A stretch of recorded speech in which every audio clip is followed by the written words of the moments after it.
Hello, friends. Welcome to this very special edition of The Midnight Reading. All of the other entries in our series of dramatic readings of lost literary classics were recorded in studio, but this one was the first ever recorded in front of a live audience at the beautiful 53rd Street branch of the New York Public Library. It was recorded on March 9th, 2017. But first, this exciting episode is brought to you by ZipRecruiter.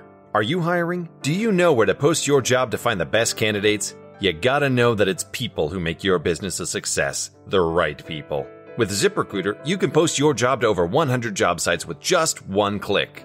ZipRecruiter isn't like other job sites. It doesn't depend on candidates finding you. It finds them. As a matter of fact, over 80% of jobs posted on ZipRecruiter get a qualified candidate in just 24 hours. No need to juggle emails or calls to the office. With ZipRecruiter's easy-to-use dashboard, you can screen, rate, and manage candidates all in one place.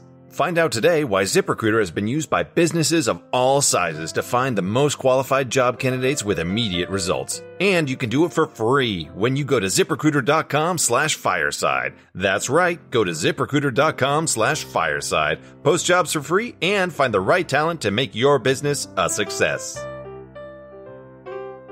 And now, for 3 by Ambrose Bierce.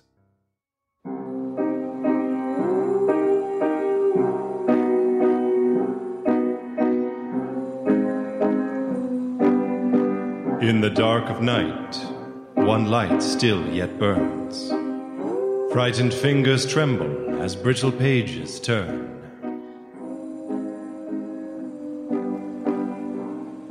Fireside Mystery Theater presents to you The Midnight Reading, our series of dramatic recitations of dark masterpieces in miniature by the masters of the macabre. Tonight, dear audience, we unearth for you a true obscurity. 3 very brief but potent pieces of strange and unsettling works by the great American author, journalist, and critic Ambrose Bierce. If all you know of Bierce is The Devil's Dictionary, or Occurrence at Owl Creek Bridge, or nothing at all, you are missing out on one of the greatest bodies of weird and macabre fiction this side of Edgar Allan Poe. The following 3 pieces, An Unfinished Race, Charles Ashmore's Trail, and Science to the Front, as you'll soon observe, are all joined by a particular theme. Immediately following these readings, I'll provide a little extra background and context so that you just might raise a few more hairs on the backs of your necks. I shall start off by reading the first story, the second will be read by Ms. Mary Murphy, and the final piece by Mr. James Rieser.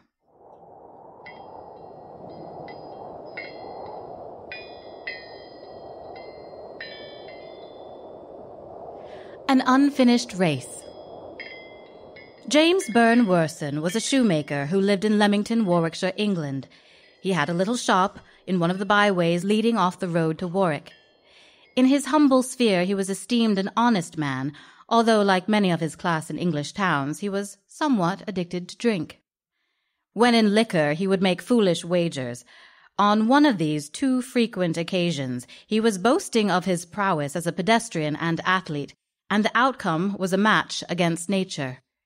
For a stake of 1 sovereign he undertook to run all the way to Coventry and back, a distance of something more than 40 miles. This was on the 3rd day of September in 1873. He set out at once with the man with whom he had made the bet, whose name is not remembered, accompanied by Barham Wise, a linen draper, and Hammerson Burns, a photographer, I think, followed in a light cart or wagon. For several miles Worson went on very well, at an easy gait without apparent fatigue, for he had really great powers of endurance and was not sufficiently intoxicated to enfeeble them. The 3 men in the wagon kept a short distance in the rear, giving him occasional friendly chaff or encouragement as the spirit moved them. Suddenly, in the very middle of the roadway, not a dozen yards from them, and with their eyes full upon him, the man seemed to stumble, pitched headlong forward, uttered a terrible cry, and vanished. He did not fall to the earth. He vanished before touching it. No trace of him was ever discovered.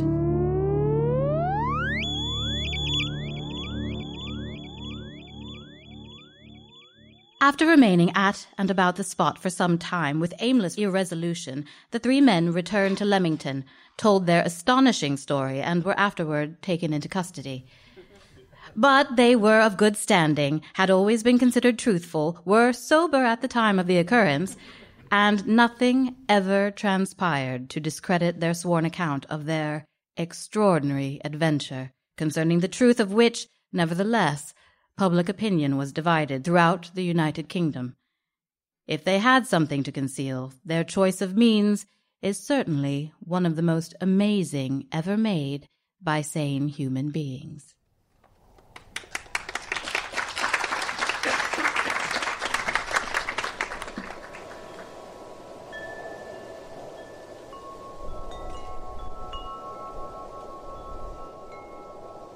Charles Ashmore's Trail.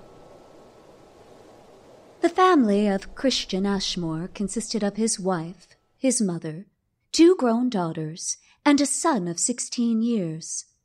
They lived in Troy, New York, were well-to-do, respectable persons, and had many friends, some of whom, reading these lines, will doubtless learn for the first time the extraordinary fate of the young man.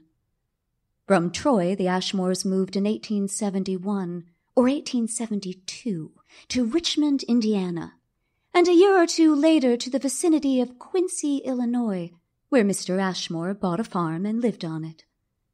At some little distance from the farmhouse was a spring with a constant flow of clear, cold water, whence the family derived its supply for domestic use at all seasons.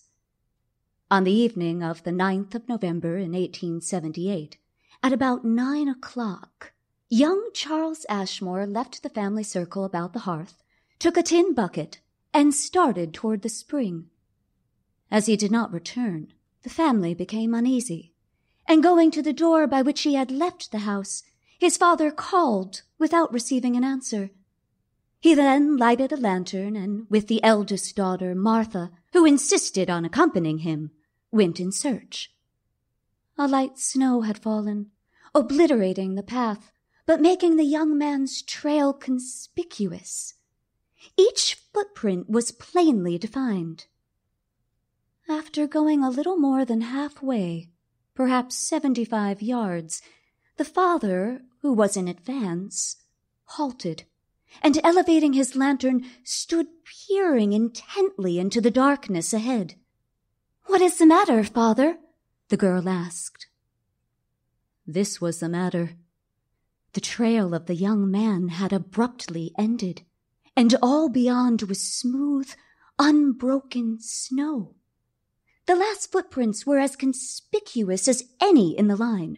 The very nail marks were distinctly visible. Mr. Ashmore looked upward, shading his eyes with his hat held between them and the lantern. The stars were shining. There was not a cloud in the sky. He was denied the explanation which had suggested itself, doubtful as it would have been, a new snowfall with a limit so plainly defined. Taking a wide circuit round the ultimate tracks, so as to leave them undisturbed for further examination, the man proceeded to the spring, the girl following, weak and terrified. Neither had spoken a word of what both had observed. The spring was covered with ice, hours old. Returning to the house, they noted the appearance of the snow on both sides of the trail its entire length. No tracks led away from it. The morning light showed nothing more.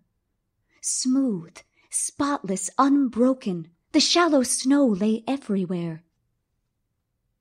4 days later, the grief-stricken mother herself went to the spring for water.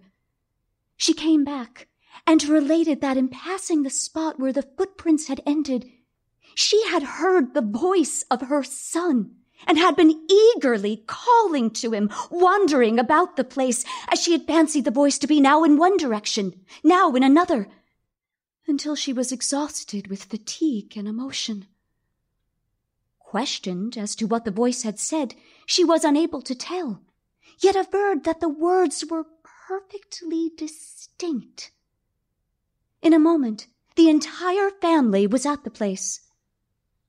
But nothing was heard, and the voice was believed to be an hallucination caused by the mother's great anxiety and her disordered nerves. But for months afterward, at irregular intervals of a few days, the voice was heard by several members of the family and by others. All declared it unmistakably the voice of Charles Ashmore. All agreed that it seemed to come from a great distance, faintly, yet with entire distinctness of articulation. Yet none could determine its direction, nor repeat its words. The intervals of silence grew longer and longer. The voice fainter and farther, and by midsummer it was heard no more. If anybody knows the fate of Charles Ashmore, it is probably his mother. She is dead.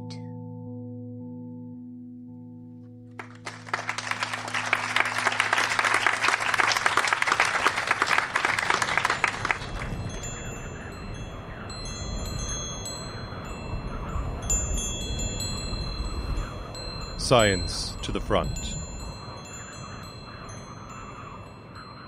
In connection with this subject of mysterious disappearance, of which every memory is stored with abundant example, it is pertinent to note the belief of Dr. Hem, of Leipzig.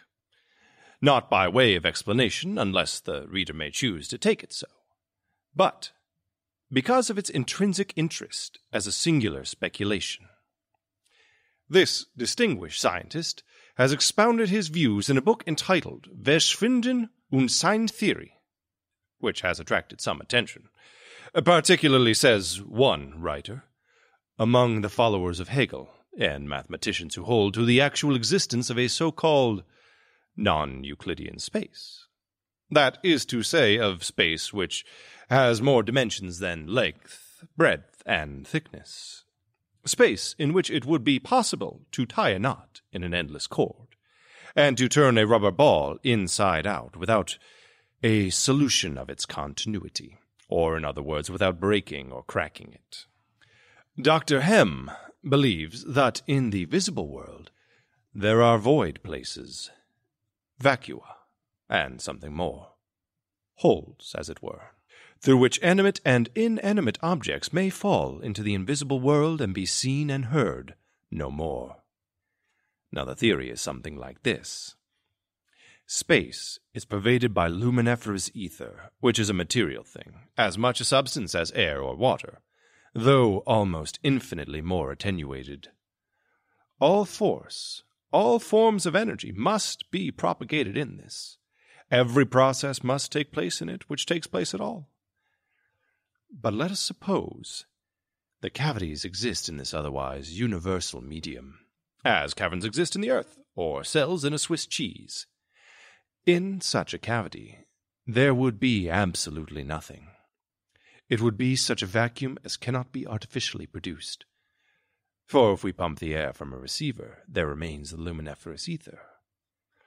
Through one of these cavities, light could not pass, for there would be nothing to bear it.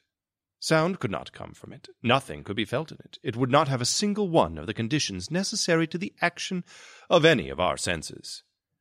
In such a void, in short, nothing whatever could occur. Now, in the words of the writer before quoted, the learned doctor himself nowhere puts it so concisely. A man enclosed in such a closet could neither see nor be seen, neither hear nor be heard, neither feel nor be felt, neither live nor die. For both life and death are processes which can take place only where there is force, and in empty space no force could exist. Are these the awful conditions, some will ask, under which the friends of the lost are to think of them as existing, and doomed to forever exist.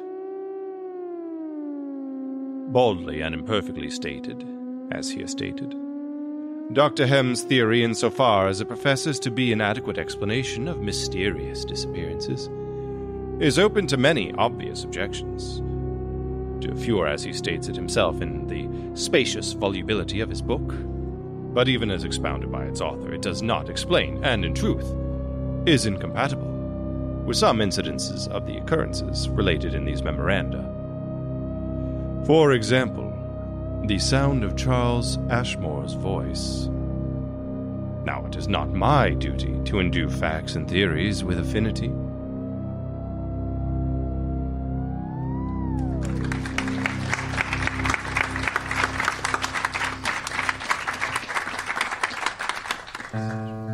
Pretty strange, huh?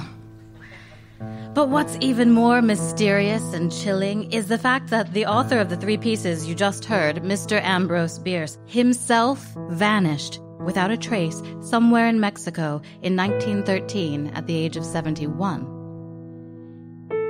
His disappearance is, to this day, one of the great unsolved mysteries of the 20th century.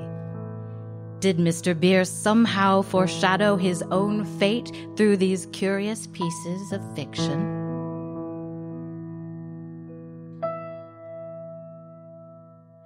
One thing that hasn't vanished is the impact Bierce's work has had on subsequent generations of authors and readers alike. The next time you're in your local library, we recommend trying to hunt down a volume of Bierce's fiery but fantastic fiction. Of particular note is his 1893 collection of weird tales, Can Such Things Be?, which contains such classics as The Death of Halpern Fraser, The Middle Toe of the Right Foot, and The Damned Thing. Keep your eyes open at the next garage sale or thrift store excursion for a first edition of Can Such Things Be? Today, a copy in good condition is worth over $3,000. Just the same, there's nothing quite like holding a great book in your hands and thrilling to the turn of every page. Reward yourself by supporting our great local libraries like the superlative one we are gathered in right now. We take these important institutions for granted sometimes, but there's no better time to stop doing that than now.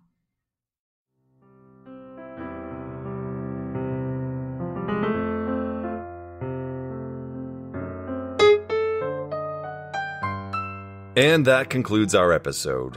3 by Ambrose Bierce were read and performed by Ali Silva, Mary Murphy, and me, James Rieser. The Midnight Reading theme was written and performed by Martina DaSilva. Fireside Mystery Theater is produced by Gustavo Rodriguez, Ali Silva, and Daniel and Rebecca Graves for Fireside Mystery Productions. Our theme music is by Jason Graves. Our musical score is improvised by Steve Blanco. Our sound effects designer is Greg Russ, our sound engineer is Wayne Silver, and our production coordinator is Dalia Morali. Special thanks to Alexandra Kelly and all the amazing staff at the New York Public Library, 53rd Street, as well as Jeremy Helton and all of our good friends at Audioboom for helping to make this event possible. If you like what we're doing, do please take a moment to give us a rating and review on iTunes. It really helps us out, and your feedback means the world to us. Why not rock out a Fireside Mystery Theater t-shirt, hoodie, phone case, mug, notebook sticker, or any of the other cool items adorned with our logo?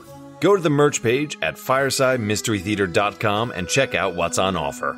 You can also connect with us on Instagram or Twitter with our handle @FiresideMystery.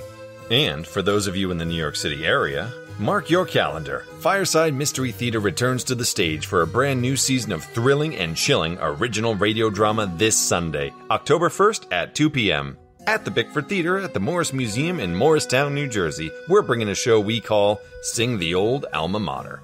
Tickets on sale now at morrismuseum.org.